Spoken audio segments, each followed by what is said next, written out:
Hello, my name is David Brett. I'm the editor of the Westminster Times, coming to you from a farm in Richmond, British Columbia, where leader of the official opposition, Pierre Poilievre, has just given a press conference directed at the Cowichan case primarily and other concerns about private property rights.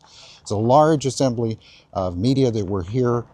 Poilievre's comments were directed at the federal Liberal government and Mark Carney, and made a lot of statements regarding the directives given to the litigators in these cases that are somewhat tying the hands of the lawyers in the case, pulling their punches, as it were, not arguing for extinguishment of Aboriginal title and not arguing for the supremacy of fee simple interests over Aboriginal title.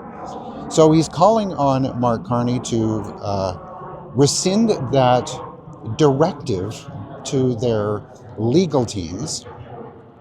And he hinted that there may be a constitutional conversation happen in the country around the lack of recognition of private property rights in the Constitution.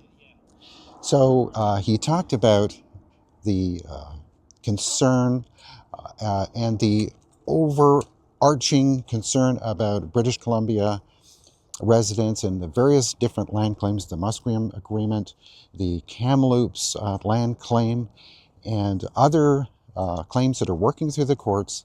And he talked about the treaty process and how that if the treaties are negotiated in the context of the Cowichan decision, where Aboriginal title can take superior interest over private property rights, he said that basically the entirety of the province of BC could be on not on solid ground. So he's addressing a very serious issue, and he's calling on the government of Canada to make a change to the way they're approaching it. He was calling on Carney to come out and make statements, take a position. He's saying that Carney has not taken a position on this, somewhat leaving in the lurch people in Richmond, BC. There was a number of reporters from local media that were asking questions, and there was even a bit of a kerfuffle at the end where some of the reporters were upset that they didn't get to ask questions, but there was quite a few questions that were asked. So Poilievre was flanked by members of his caucus, and including Ellis Ross, who former chief of the Haisla First Nation, who shepherded in the largest infrastructure project in the history of Canada with the LNG project near Kitimat. So he came across very strongly demanding action by the federal government on this matter, and that is going to likely reverberate in the news cycle now. So what concrete actions can come out of this? Given the fact that the court cases are now being appealed, it is a long process, say for the Cowichan decision to be appealed to the BC Supreme Court, or Court of Appeal, I should say.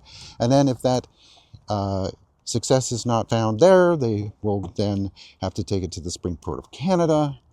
We're talking potentially years of uncertainty that are related to this Cowichan decision. What's going to happen? What can the Conservatives actually do in opposition to drive change?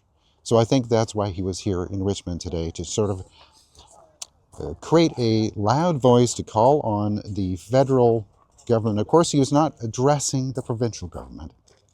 That's not his purview, but that's sort of the in the background here in British Columbia, that not only do we have a federal government that's somewhat pulling its punches in court, even the provincial government has a similar litigation directive that sort of the public is concerned that they're watering down and weakening the position of the government over private property to the great disadvantage of fee simple owners.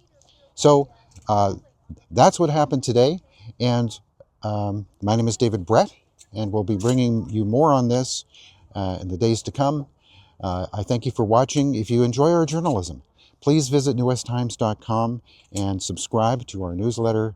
And if you care to support us, you can do that via the website as well. Thanks a lot.